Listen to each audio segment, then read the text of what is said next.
Vítám tě u dalšího videa této minisérie. V tomto videu ti ukážu, jak na přednosti čísel. Jo, zas bych to nějak nezdržoval a pojďme rovnou na to. Chceš se dostat na střední v klidu a bez stresu? Tak to je moje Hero právě pro tebe. Najdeš tu vysvětlení každého učiva, záznamy všech douček, řešení všech CERMAT testů, 5 vytvořených testů na nečisto, více jak 1000 příkladů na procvičení z výsledky a bonusy, které jinde nenajdeš. Doučko z matiky, které tě opravdu dostane na střední, tak si nenech jet vlak a začni ještě dnes.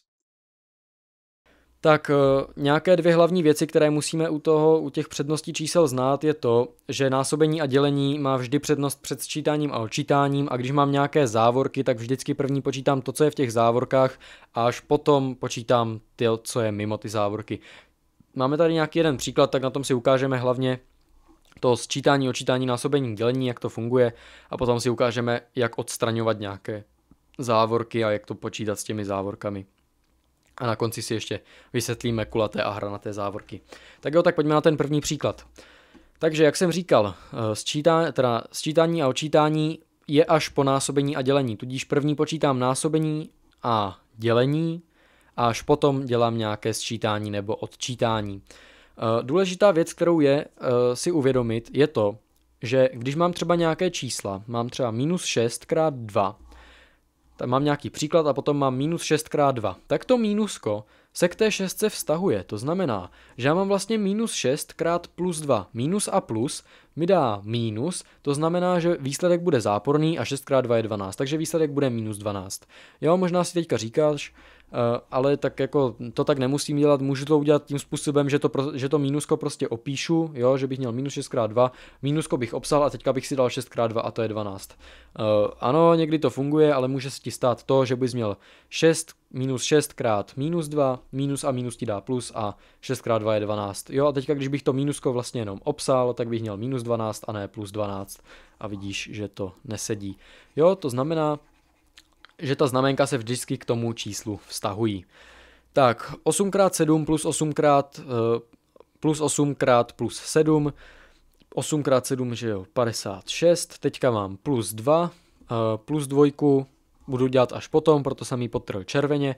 No a teďka mám co? -4 krát 3 děleno 2. Dobře, jak to udělám? No násobení a dělení má přednost a tady mám vlastně násobení i dělení. Jak já to udělám? No já jednoduše budu postupovat zleva doprava a budu postupovat po dvojičkách. To znamená, že první si dám -4 krát +3, minus a plus mi dá -4 krát 3 je 12, takže bych měl -12, no a teďka bych měl -12 děleno 2. Jo, vždycky bych šel jakoby takto dvojička, potom výsledek tady tohoto s tím dalším, výsledek tady tohoto, když by tady potom ještě bylo třeba krát 2, tak tady s tím dalším, jo, vždycky takto po dvojičce bych to dělal.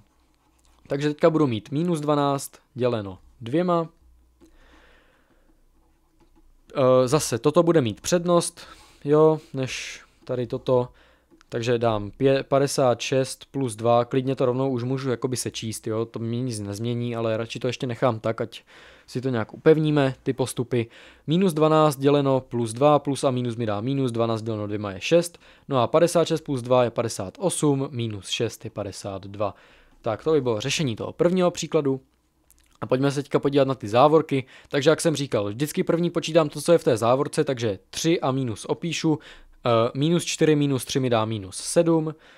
Tady u tohoto platí pravidlo, že plus a plus mi dá plus, plus a minus mi dá minus, minus a plus mi dá minus a minus a minus mi dá plus. Jo, dvě stejná znamenka dají plus, dvě odlišná znamenka dají minus. Jo, takže minus a minus mi dá plus, to znamená, že budu mít 3 plus 7 a to je 10.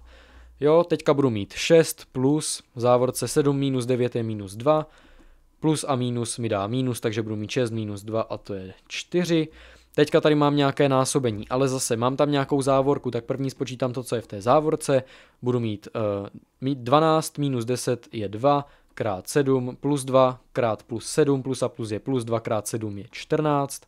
A teďka tady mám další příklad, mám minus 3 krát v závorce 7 minus 14, to je minus 7, minus a minus mi dá plus 3 krát 7 je 21 a mám to. Jo, takže hlavní věc, na kterou je si dát pozor, je to, že vlastně minus a minus mi dá plus, minus plus mi dá minus, plus minus mi dá minus a plus mi dá plus. Jo, hlavní věc, na kterou si musíte dávat pozor, jsou ta znaménka. Ještě taková věc teďka na ten konec.